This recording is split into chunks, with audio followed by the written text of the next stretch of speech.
and welcome back to Who Will Win. You'll notice I'm in a different location. I'm house sitting for my friend again for her account while she's out of town for the holidays. I trust she's being safe. Obviously, I know there's been a lot of travel bans and restrictions and advised comments on not to do that. But I trust her. She's kind of neurotic when it comes to her germs and stuff like that. So I trust her to be safe. Plus, she's only gone for a few days. Like I feel safe with that. Either way, though, so I got a different location to be doing stuff for the next couple of days, so good for me. So I figured do my Who Would Win, do my videos here today. I got no one to interrupt me. It's actually got a very nice acoustics, so yeah, why not? Anyway, with that ilk out of the way, this one comes to us from Cesar Diaz, who asked the question, who would win in a fight? Eren Jaeger from Attack on Titan versus Ben 10, specifically the Alien Force interpretation of Ben 10. So with Ben 10, who I've done multiple times on the channel, again, I could do this guy one of those characters at this point I can do in my sleep. Ben Tennyson, obviously, as a kid, 10-year-old, found the Omnitrix. Technically, the Omnitrix found him, but found the Omnitrix after trying to attach to his grandfather, and obviously became a hero through the use of different alien forms he could take. An Alien Force takes place 5 years later, because I believe he's 15 and he's 16 in Omniverse, if I'm not mistaken. He's either 16 now or he's 16 in Omniverse, because I know there's like a slight age difference. He had found a way to remove the Omnitrix, but then he reattached it, it reconfigured, and he gave him a whole new set of aliens. So, should note that, first off, just as is, as Ben Tennyson, 15-year-old version, he's a lot more athletic. He's actually got a lot more going on for him. He's a bit more clever. He's more matured. Still a kid, obviously, because he's a teen. But he's definitely a bit more crafty. That's really not going to help in a fight against the Eren, who can turn into giants that eat people. So we need to factor in his aliens here. Now, he initially had 10, but they'd later become more. Actually, no, I have to take that back, because I am factoring Ultimate Alien in that, but you asked only for Alien Force Ben. I actually have to be I actually have to take that back, because you're right. Anyone who corrects me on that is like, no, you're right. He asked only for Alien Force. So even though Ultimate Alien is the exact same continuity, I can't count Ultimate Alien.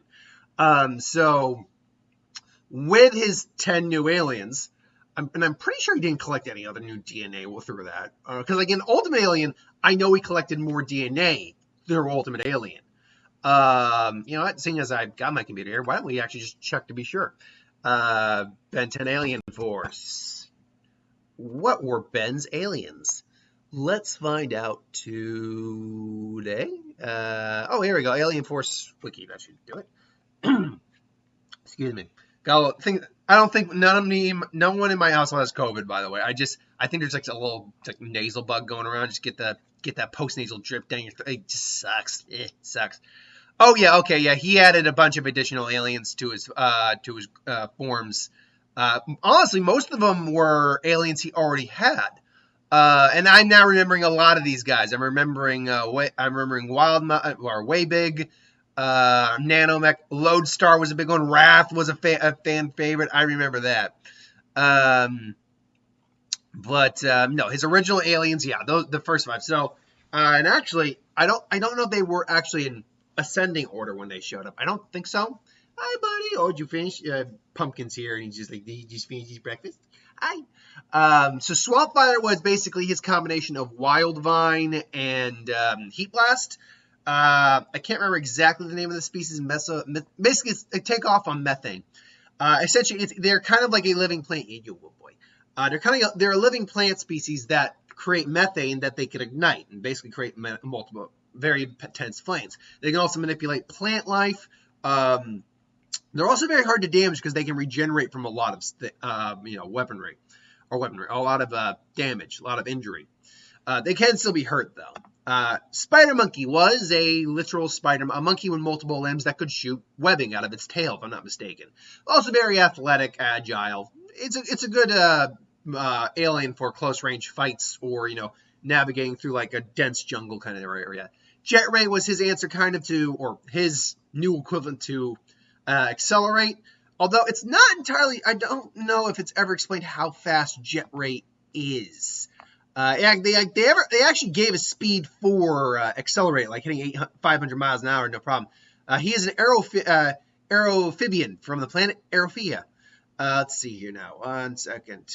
How do they give a speed on Jet Ray? Is the fastest flyer as he can fly at supersonic speeds. Now, supersonic means that he can fly much faster than accelerate can move. Move the air with little or no flapping, and accelerate to speeds with great ease, capable of surviving maneuvering through space. So he's vacuum resistant. A task which no amount of flapping would allow. It would appear that he has an additional key to flight beyond his wings, proportionate to his size. His very short wingspan, although his weight is unknown. Let's see. Apparently Jet Ray can enter hyperspace. That's how fast he can fly. He's also immune to electricity, such as generating from Amphin. Again, I don't think they give an exact speed. You good boy. Hi. And while I'm looking up this information, Pumpkin will entertain you with his adorableness. Woo. He can safely fly through Earth's atmosphere into space and travel into an interstellar level where when he is done flying, he can land on his 2 feet perfectly. This implies hypersonic, like escape velocity speeds, which is no freaking joke. Basically, he can fly at the speeds of a stealth bomber, or not a stealth bomber. Well, stealth bombers are fast, but whatever, he can more likely he can break the sound barrier. That's how fast he is, which kind of beats the crap out of anything we ever saw Accelerate actually do. But more importantly, he's light enough and has enough personal control over himself that he can land on his feet without any sort of recoil on him.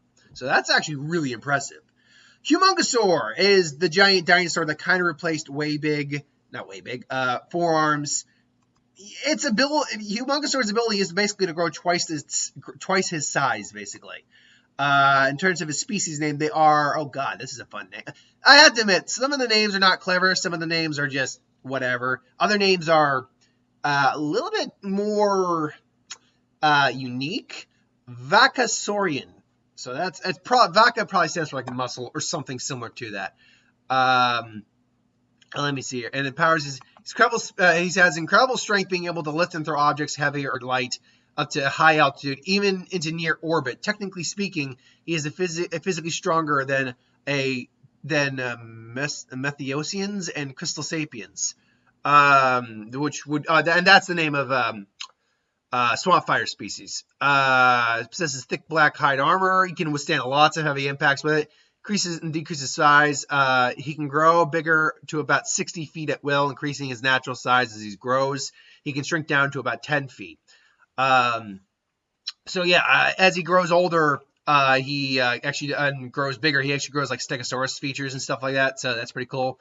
Can survive in a vacuum for a few minutes. He's not, unlike some of the other ones, he's more of an organic being, so he can only do it for so long. But still, extremely powerful, extremely unique. Goop is a sentient piece of goop that has this little like Martian thing that hovers above his head that keeps his body there. Now, as being just living goop, he can't really be physically hurt. You need to like use some sort of chemical ability, take away his flying saucer. He's just a puddle. Excuse me. Have something that would be electricity I believe can do something to him because he is a liquid. But because of that, he still actually does have some physical capabilities despite his makeup. He's able to generate slime from any part of his body and can generate it to be either acidic or adhesive, basically making it glue or acid. He can shoot blob-like projectiles. He's capable of making himself and his touch acidic as well. He can stretch and bend. Due to being made of slime, he can hold objects inside his body. Can produce multiple slime tentacles. Can regenerate and build himself with ease. Possess enhanced strength and increase the impact of his power. By attacks by stretching himself backwards, basically kind of like, getting the momentum of the attack. Can breathe underwater because he doesn't actually need to breathe. Changed his density on his desire. Pass under an enemy's foot without making them slip. Can slick and scale a wall without difficulty. Can survive intense heat. Can mimic the shape of a simple object to fool an opponent. Similar to Ghost Freak, he has movable eyes. Like he is. That being said, unlike all the other ones, he actually has some significant weaknesses. The anti-gravity projector, that little saucer he has above him is pretty vital to him being able to do something. He's not fast enough to outrun. He cannot outrun humans. Cannot regenerate if he's continually attacked. He's vulnerable to being blown away by air. Vulnerable to suction, as shown when he gets sucked into somebody's nose. Vulnerable to evolved Galvan energy beams. Can be affected by sleeping dust. Vulnerable to being hypnotized. So yeah, and apparently in Alien Force and Ultimate Alien, because of his slime body, Goop's Omnitrix and Ultimatrix symbol can easily be pulled off, reverting Goop to normal and removing the original Omnitrix from the user. It's actually a big faux pas. That's actually a really big weakness. We're only halfway through, and I'm already past 10 minutes, so I need to speed this up. Echo was a combination of Ditto from the original series. Essentially, it's this mechanical little, almost like kids that fire supersonic noises, or noises. It's like supersonic sounds, like echo, like sonic waves to attack the opponent. But it can multiply indefinitely, and unlike Ditto, it's nowhere near as dangerous or as weakening the more he split. Chroma Stone was basically the answer to Diamond Head. In fact, there's a story plotline involving the two of them. He was a Crystal Sapien. He's similar and not as strong as Humongous Storm, still pretty strong, highly durable, and one of his big things is he can absorb energy and redirect it. Brainstorm was his answer to Gray Matter, except it was a crab, and those species apparently are rivals to each other. I believe a Crustacea or something like that. Highly intelligent, able to use analytics. It almost looks like Jarvis interface where he's connecting the dots when he looks at things. But more importantly is that he can fire. Well, for an offensive thing, he can fire electric blasts from his brain. That's useful. You can also use that for moving things, like a telekinetic kind of almost like Magneto style attack. Durable enough, but he does actually have natural predators. Big Chill. Big Chill is always one of my favorites. Big Chill is hello, buddy. Hey, I was gonna say puppy, but I see puppies all day at work. I see dogs all day at work. Oh man, what the hell? I'm gonna say this right now. Omniverse version of Big Chill looks terrible compared to Ultimate Alien and Alien Force version of Big Chill. Like, what the hell did they do with that art style? He's a Necrophrygian. And as such, he's a combination kind of Big Chill and Ghost Freak. He's capable of breathing a wind or beam that reduces the temperature surrounding it. It looks almost like fire, but it freezes things. He can freeze strong adhesives and break them. He's actually quite durable and strong as well. He can fly, and he can phase through objects and freeze them as they phase. He's actually quite powerful and quite agile. Again, design-wise, power set-wise, he is really one of my favorite of the Alien Force. He can wear his wings like a cloak. That was really cool. I just thought he was a really cool guy. He was a really cool alien. He's also one of Ben's strongest. But then, of course, you get to Ben's strongest, Alien X, a celestial sapien, who, when Ben first used it, was able to get off one attack. Sure. Remember, we're using Alien Force Ben. So if he uses Alien Force or uses Alien X in this fight, then he will at least be able to probably get one attack off before the two conflicting personalities keep him stuck there for God knows how long. Here you go, boy. Unless, of course, they felt they were threatened enough that they should actually get involved. That would be the one counter to that, is that they need to deal with the threat before they can continue their conversation. But yes, the reason for that is the Celestial Sapiens can literally do anything. They are reality warpers on some of the highest tiers we've seen in anime, cartoon, manga, you name it. Not the end all be. Like, there are stronger characters with the same power set, but still, they are among the stronger ones. Because they were, put it this way, they can do anything from recreating or stopping water flow, beating a bunch of opponents like telekinesis or mind or whatever, or recreating a universe that was destroyed seconds prior. Yeah, so Alien X is pretty broken. So we're only at 14 minutes, and that's how long it took me to go over Ben, but it's your fault too, because you're adorable, and I gotta give you attention.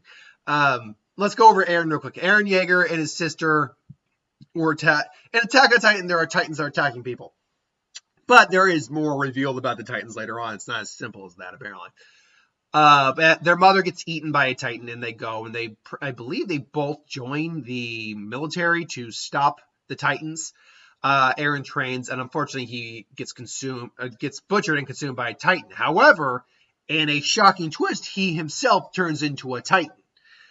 Now, if anyone's seen it, I'm simplifying it very much, but that's the general pretense. Eren, even before turning into a Titan, was actually a very capable fighter because he had to defend his sister from bullies. When he joined the military, that fighting ability only grew and improved. He learned to use weaponry quite effectively. He learned to use I think they're called the grappling style, whatever. The gear they hold in the back lets them kind of fly around a little bit. It's about wires and hooks and stuff like that. He quickly mastered that. He's skilled with weaponry as well. So he's already dangerous in his own right. He's also quite emotional. That's why he ends up getting in over his head. Apparently he inherited these. There's like 9 Titans that are like specific Titans that like matter apparently. And he has 3 of the Titans so far. He inherited one, I believe he inherited from his mother, or no, 2 he inherited from the Attack Titan and the Primordial Titan. But then the Warhammer Titan he got by consuming someone's sister, or something like that. This is one of those series that I tried to get into, and at first I'm like, all right, I'm just like, I just don't care about this. It's not even that I don't like it. Like, the action sequences are pretty boss and all that. I don't care. That's my biggest problem. To quote Tommy Lee Jones, I don't care. But that being said, each Titan's abilities are kind of ingrained in him. As far as I can tell, he doesn't actually change form. It's just kind of like a compiled amount of abilities. The Attack Titan's kind of his go-to, at least at the moment. And obviously, we're still in the series where we haven't seen the other 6 Titans, so he'll get stronger as the series goes on. This is just him now. The Attack Titan basically is, I think where's here. It's the attack. Like he can just continually ram through attacks and keep going. It offers him a lot of strength, a lot of durability, but at the same time, he's not immune to hit. Like, he's had his arm blown off before. He's been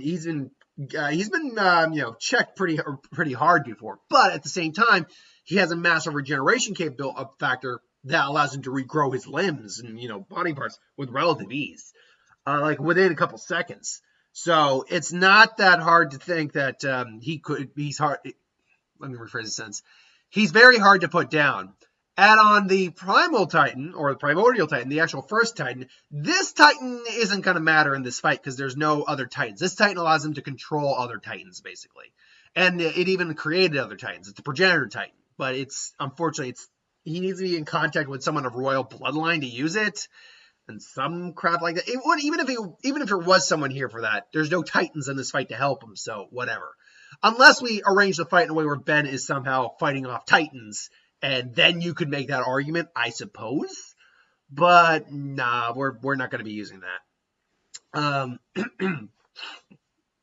Although, I guess we could make that the fight. Given his full roster abilities, we could say it takes place in the Attack on Titan New World, and he mistakes one of Ben's aliens form. Let's say he mistakes Humongosaur for a new alien. Finally, the Warforged Titan basically molds Titan flesh into weaponry. Spikes, swords, spears, hammers, you name it, the Titan. I mean, as long as it's like a melee, I can't make a bomb or anything like that. But as long as it's a melee weapon, the Warhammer Titan can do that. The Titan forms are pretty large, too. We need to factor in size when talking about those. Eren Jaeger Titan form. How big, roughly, are these forms? That's, actually, here we go. Height. Let's see here. Gimme. Yeah, it was a 4 meter tall and short, with short, rugged blonde hair. So, yeah, I mean, it's not a big Titan, surprisingly. But it is, here we go. Yeah, here we go. He did get, as he got bigger, like the pure Titan form was 4 meters. That was his initial Titan form. Then he got the Attack Titan form. 15 meters tall now. And that's, I think, where he generally stands. Translating that to meters, that's not even 60 feet. So Humongousaur's biggest form is actually larger than Eren's biggest Titan form right now. So again, if we want to get all the abilities, give him all of his abilities, the Titan form, the fight has to take place in the Attack on Titan universe, and Ben is there, and somehow, because remember, Heroes United with Generator Rex, Ben's been transported to other dimensions before, so this is a very plausible scenario, and he's fighting off Titans. He's in Humongousaur form, so he's more than capable of taking these guys on. Furthermore, Humongousaur's durability is much greater than most of the Titans we see. Like, cannonballs hit normal Titans, and those Titans will go down to some degree. And, you cut the Titan back of the head, that's where the human's located, they die. Humongousaur's durable enough to tank all that. So he's taking out Titans. All of a sudden, Eren's there, and he sees it. What are you? Ah! And comes in, cuts Humongousaur in the back, and he's like, okay, what the hell was that about? I'm trying to help these people here. What are you doing? I was like, you can talk? What kind of Titan are you? It's like, what? I'm not a Titan. I'm Humongousaur. Never heard of the Humongousaur Titans. Like, seriously, kid? Oh, God. Okay, look, go play or something. I got this. He just punches a couple more times. All of a sudden, it's like, no, I've got this. Ugh. Turns into the Attack Titan. It's like, okay. And then, they're starting to duke it out a little bit. Now, in terms of actual combat experience, I will say this. Well, Ben has actually trained in some fighting, plumber fighting styles. Eren's got the advantage here. Plus, he's actually in war, dealing with death and everything, so it makes some sense. Now, of course, adult Eren later on actually wants to destroy the world at one point, so yes, I'm aware of that. But for this, we'll work with the fact that he still wants to protect people. So even though Humongousaur's got the strength and durability advantage, I've got no doubt he doesn't have the skill advantage, and Eren is much faster than Humongousaur. So just starts wailing into Humongousaur. Now, Humongousaur does still have the durability advantage. I have no doubt about that. Not the regeneration advantage, but the durability. Like, he can take the hits, but he's losing the fight. Oh! There is one other thing we should note about Ben's new Omnitrix and Alien Force is that he can actually rotate between several different aliens at once. So, but first, Humongousaur just kind of phased out, and he turns into, he's like, oh, what the hell is that about, man? It's like, he is human. What the hell? So he must have reverted back to his human form. I guess it's time. He just grabs Ben. It's like, if I eat him, then maybe then I'll gain his powers. Like, oh God, what are you doing? It's like, he's about to just eat Ben, and he's just about to chomp down. All of a sudden, Chroma Stone is there. Just, okay, I don't know what you're doing, but I don't like it. I'm not food. And he just kind of pries open his mouth. Just so, unfortunately, Chroma Stone lacks the physical strength that someone like Humongousaur does. So, unfortunately, this isn't going to work. But Ben realized that it's more about him trying to keep out of harm's way. So he transforms into Swamp Fire. Just Swamp Fire! Blows fire right in his face. Eren's dealt with far worse than that, but it still hurts a little bit. Just, smacks him around, just squeezes him. But, Swamp Fire can regrow from things like that. All of a sudden, he goes back to Humongousaur, tries to, beat him, starts beating on him again. This time he's a bit more prepared. Using the Warhammer Titan, he starts to melt flesh, or weapons, melt flesh, creates a cage that binds him. He's like, ugh! And Eren starts beating the living crap out of him again. This time he turns into goop, and he's like, and then disappears. All of a sudden turns into Big Chill and just flies straight through his hand, and it freezes off. Why don't you chill out? His hand starts to go back. Like, whoa. And just starts breathing icy flames on him. He's doing the best he can to stop him, but it's just not doing much. He breaks through it again. This time's like, crash you out, and just swallows Big Chill. And just, all of a sudden, he's just, Eren's kind of falling to the ground a bit. Just, it's like, what the hell? It's like, all of a sudden, he just goes, yeah, you better be. I'm trying to remember what Big Goop's, Goop, like, because it's like a very high pitch, almost like mechanical sound noise. Goop! So Goop is he turned into goop and is basically burning his way through his stomach. Just because most of those aliens are durable enough to withstand probably the stomach acid of the Titan. It's a matter of if they can survive the chewing process. Because a lot of those Titans don't really chew their food. Actually, they swallow whole. Sorry, cat hair. You got hair on me. You got your hair on me. So eventually, kind of burns his way out of something. And then it does heal up again. Just, what are you? He's thinking to himself and just about to slam down. He's like, I don't think any of my guys have enough power for this. And he's like, well, try it out. And all of a sudden, just, he blasts him away with Alien X. And unfortunately, that's the one, blast he gets away as him and the personalities start arguing. And I was like, come on, we got to do more. And he's been thoroughly neutralized. And all of a sudden, Eren somehow comes into contact with royal blood, uses the power of the primordial Titan, and all of a sudden the multiple Titans in the area just go and start to dogpile the celestial sapien. Well, unfortunately, they just can't bite through. Like, they're all trying to get a bite and they can't do anything. It's like a bunch of dogs fighting over a rope toy. Eventually, and I think the ultimate problem here is that honestly, there's Eren doesn't have any answers to Big Chill, to Goop, to Jet Ray even, because their durability or even Swamp Fire. I mean, you could crush Swamp Fire to the point where maybe you can't regenerate, but even then, most of these aliens are durable enough to withstand something like Eren. But most importantly is that Alien X eventually probably would get fed up with what's going on and, erase them all. And there you go. And then Ben and them would eventually get freed and all that. So ultimately, I got to go Ben on this. Mostly because when you have an alien that can basically recreate a universe from nothing, it's kind of hard not to give that it's hard not to basically justify the win then.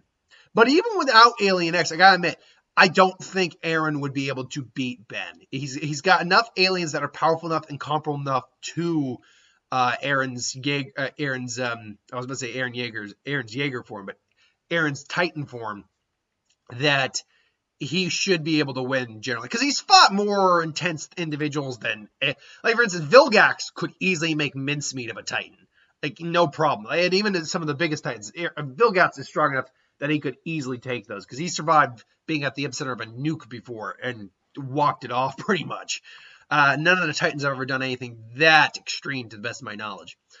Either way, though, I go Ben from Alien Force. Let me know in the comments below if you think different. If you do, that's cool. We're all friends here. Till then, thanks for watching. Hope you enjoy. Like, comment, share, subscribe. As always, if you want us to review something, put in the comments below. Let us know. We'll do a review of it at some point. And ideas for who would win, Star Wars, Super Magic, what if, anything you do on the channel, put that in the comments below as well. Could that at some point. So thanks for watching. Hope you enjoyed, and I'll see you next time.